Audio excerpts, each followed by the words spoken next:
In this section, in this video, we'll be continuing with the discussion for section 3.2 from P4, and we'll be doing another example in this one. Okay, so let's consider question number 10 on page 24, and it has got x equals tan squared t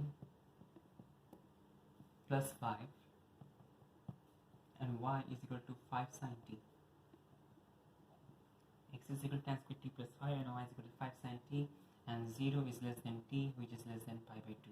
That's the domain. Okay, so now we're going to do the entire procedure again. The first step we're going to do is find the Cartesian equation for this. So notice that you have got tan, you have got sine. Okay, now we have tan, we have sine, but we actually do not have any equation that directly relates sine and tan. We have an equation for sine and cos, we have an equation for tan and tan and sec, we have an equation for cosec and cot, but we do not have anything that directly relates sine and tan. Okay, so we do need to take, so in other words, since we do not have a direct relationship, this is not going to take place in a single step. We'll have to do more than one step, obviously. Okay, so notice that the first thing we can do over here, okay, you can use any method as long as you can get to the final answer. It doesn't matter what method you use. So over here we're going to use the fact. Notice that tan t, okay, is equal to sin t by cos t. Okay, so since tan t is equal to sin t by cos t, we're going to implement that over here. We get x is equal to sin square t by cos square t, okay, plus 5, and y is equal to 5 sin t. Okay, so you've got sin square t, we've got cos square t, we've got over here sin t. Okay, let's rearrange this equation to get an expression for sin t. So we get sin t is equal to y by 5. Okay, so sin t is equal to y by 5. Okay, and so we have an expression for sin t. We have over here sin square t, which you can easily substitute. What about the cos square t? For the cos square t, you can use the expression that relates cos and sine. We do have an expression that relates cos and sine. Okay, so we're going to use that expression. Okay, so sin square t is simply y squared by 5 square, which is y squared by 25. What about cos square t? Cos square t is equal to 1 minus sin square t, which is equal to 1 minus y square by 5 square. Okay, now if you try to combine the entire thing into a single fraction, you get 25 minus y square by 25. Alright, so again, sin t equals y by 5, sin square t is simply the square of y by 5, and that is y square by 25. Cos square t, we know the relationship, cos square t equals 1 minus sin square t, and thus this is 1 minus y square by 5 square, which is when you combine in the fraction, you get 25 minus y square divided by 25. Okay, now substitute this and this into this, you get x is equal to y square by 25, the whole divided by 25 minus y square by 25. Okay, then you have a plus 5 still. Okay, don't forget the plus 5, that is copied down. Okay, so y square by 25 divided by 25 minus y square divided by 25. Okay, now notice that we have a by 25 and the by 25 on both the numerator, okay, which get cancelled out. Okay, and thus this is going to be equal to x is equal to y square by 25 minus y square plus, okay, 5. Now this, notice that there is no t anymore in this equation. As a result, this is an acceptable Cartesian equation. But the question is asking you to express the equation in the form of y square is equal to f of x. Okay, it's not exactly y equals f of x, but y square equals f of x, and so this is not acceptable because right now it is expressing x in terms of y. We need y square in terms of everything else in terms of x. Okay, so we do need to rearrange this equation. So to rearrange this equation, the first step we're going to do is combine up this and this, okay, into one single fraction. Okay, so now what you're going to do is multiply for this one. We have the denominator 1. We're going to multiply both the numerator and denominator by 25 minus y square. Okay, so now since you multiply both the numerator and denominator by 25 minus y square, Notice that the denominators are now the same, so you can easily combine up the fractions. So this becomes y square plus 5 into 25 minus y square divided by 25 minus y square. Okay, y square plus 5 into 25 minus y square divided by 25 minus y square. Okay, this is equal to x. Okay, so now I can take this 25 minus y square to the other side and expand this side, so you get x into 25 minus y square is equal to y square plus 125 minus 5y square. Okay, y square plus 125 minus 5y square. Expand this as well, simplify the right hand side as well, so this one becomes 25x minus xy square, 25x minus xy square, and this side you have 125 minus 4y square. Okay, and then now get all the y squares, since we need to express it in the form of y square equals fx. Get all the y square on the same side, so we have y square here, we have y square here, so this comes here. Okay, and everything else to the other side. Okay, so we get 4y square minus xy square is equal to 125 minus 25x. Okay, now the rest is going to be factorize this expression. You get y square into 4 minus x is equal to, I can factorize 25 as well out from this, 25 into 5 minus x. Okay, 4 minus x now goes to the other side, you get y square is equal to 25 into x minus 5 divided by x minus 4. Okay, 5 minus x by 4 minus x, you can multiply both numerator and denominator by minus 1, so it does not matter. You can write it as 5 minus x by 4 minus x or x minus 5 by x minus 4. It does not make a difference. So that is the answer here. Okay, so that's your final answer. Okay, this is acceptable as a Cartesian equation. This is also acceptable, but in this question they specifically asked for expressing it in this form, therefore this is the answer. Okay, now let's determine the domain and the range. Okay, so we have the domain for x. Notice we have got x equals tan square plus 5, tan square t plus 5. Okay, so let's talk about tan t. Okay, so when t, let's talk about the two boundaries over here. So when t is equal to 0,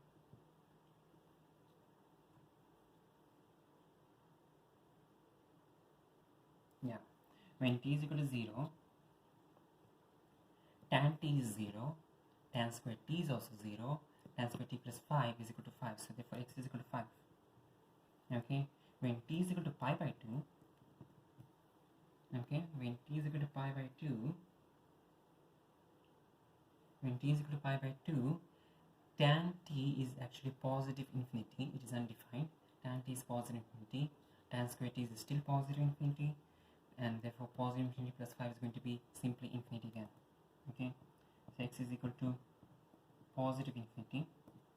Okay, and therefore x is going to fluctuate between 5 and infinity.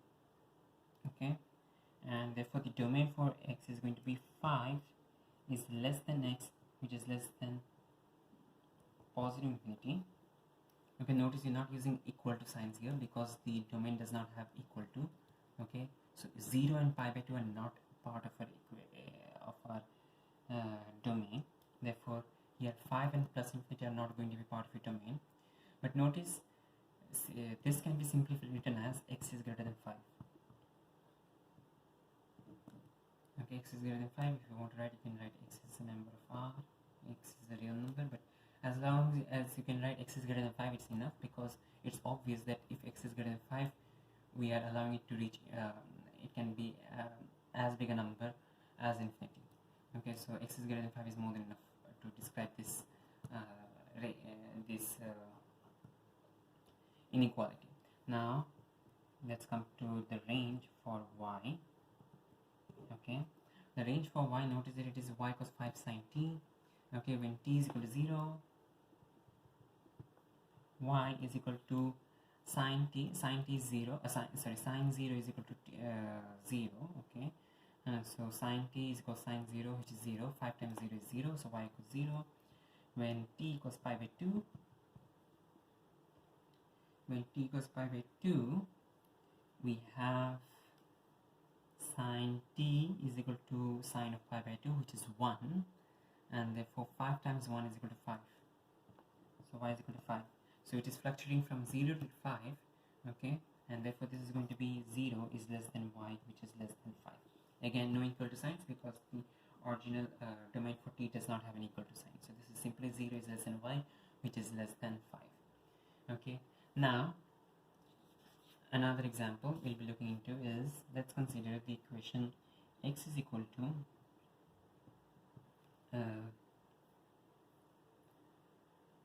x is equal to 4 cos t plus 4 cos t plus, let's consider minus 4 cos t minus 5.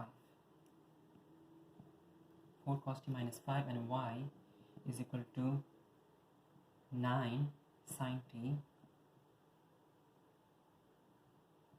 plus 2.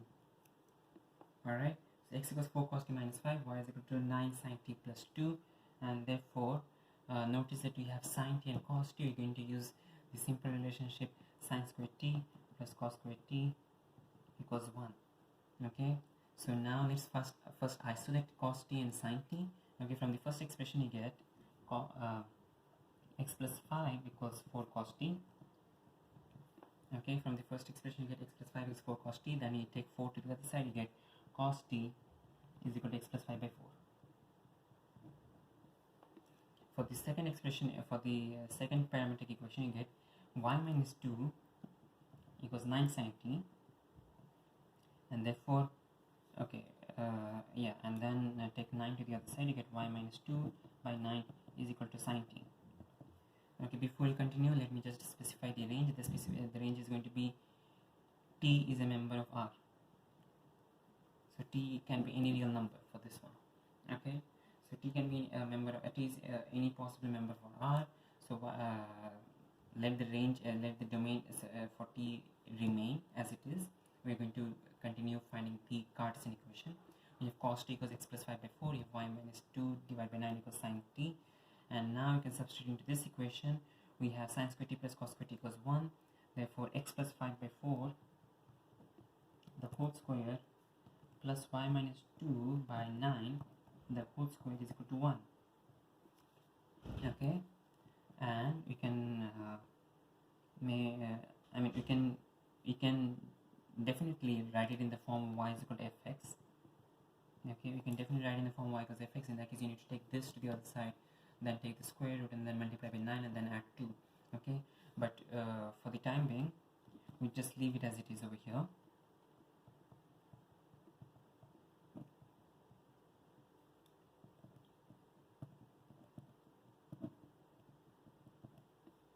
Okay, now let's talk about the domain for x and the domain, the range for y. Okay, so let's talk about the domain for x.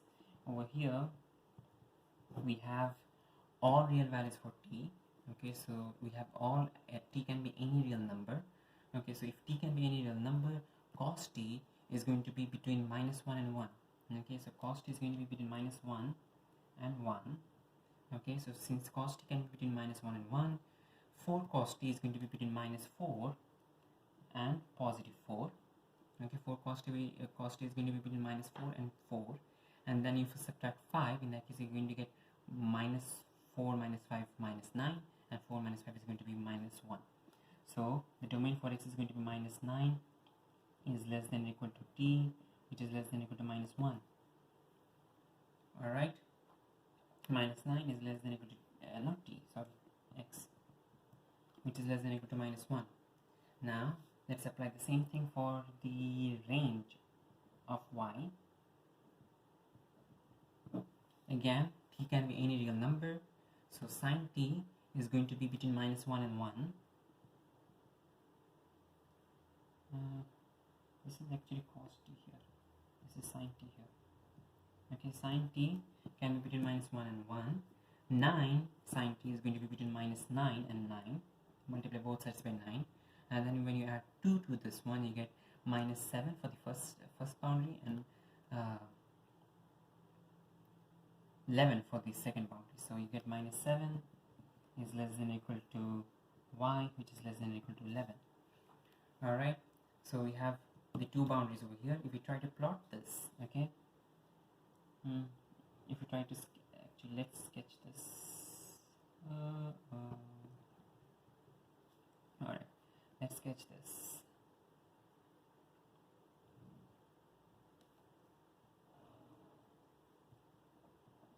Okay, so you have minus 9 till 1.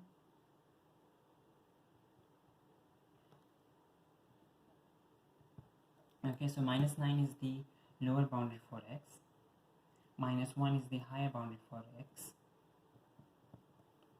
The upper boundary for x. For y, you have minus 7 as the lower boundary.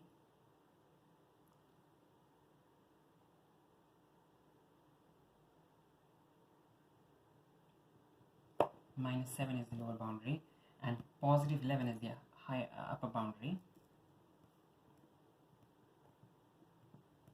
Okay, so overall the thing that you're going to get actually is going to be such.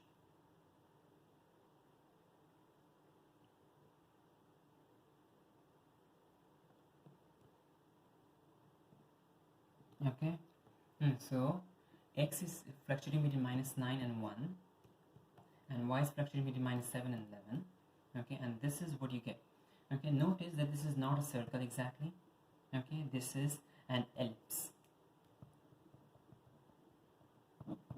Okay, an ellipse, which you can also refer to this as an oval, but the correct mathematical term is an ellipse. Okay, and while a circle is going to have a constant radius, okay, let's say a circle, okay,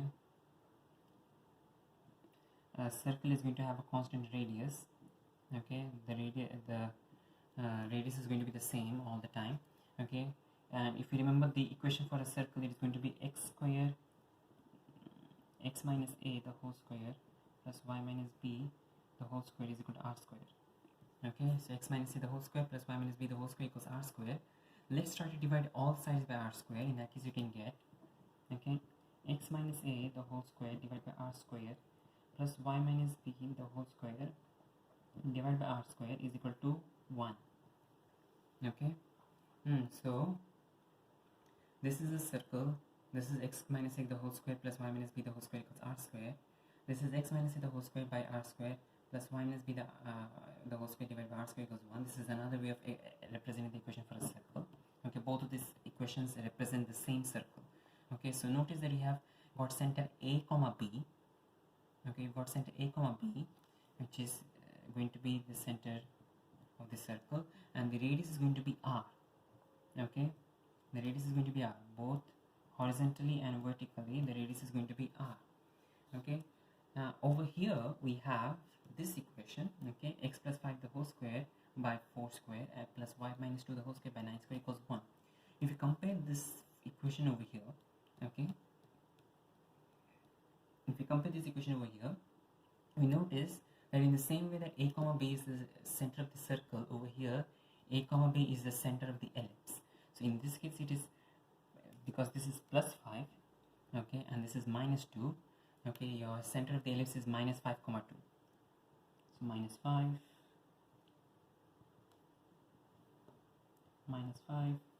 and over here you have 2. Okay, so minus 5 comma 2, that is your center of the ellipse.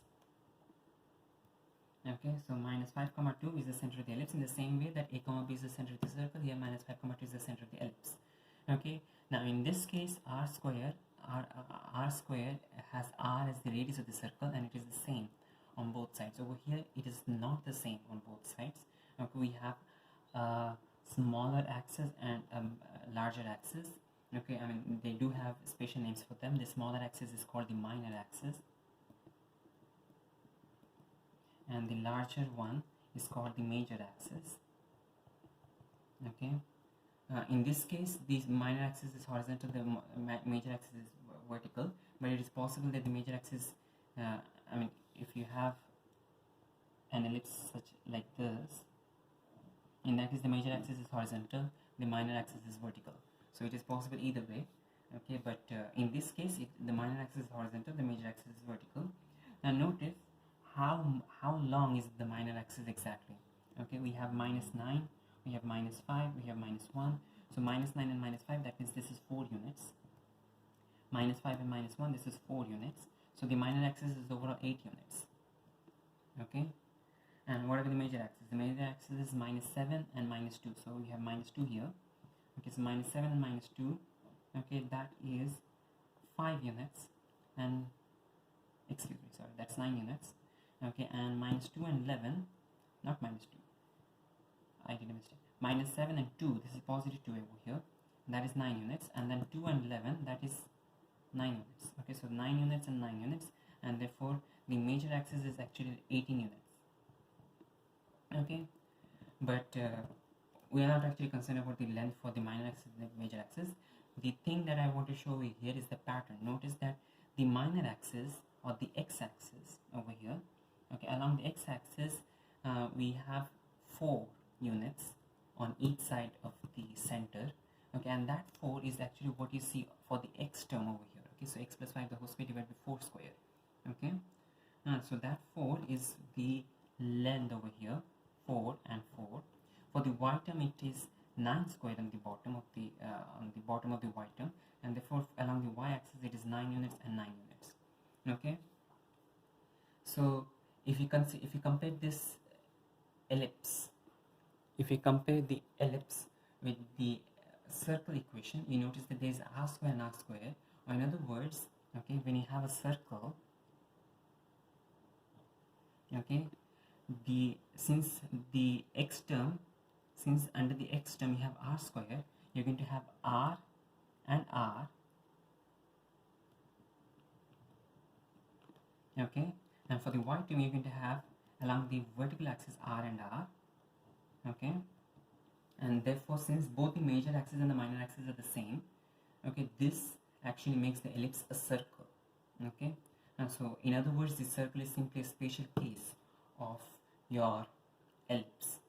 Okay, just to repeat the entire, just to summarize the thing over here, if you have an expression such as this, okay, if you let's say we consider x minus a the whole square plus y minus b the whole square, well actually x minus a the whole square divided by p square plus y minus b the whole square divided by q square equals 1.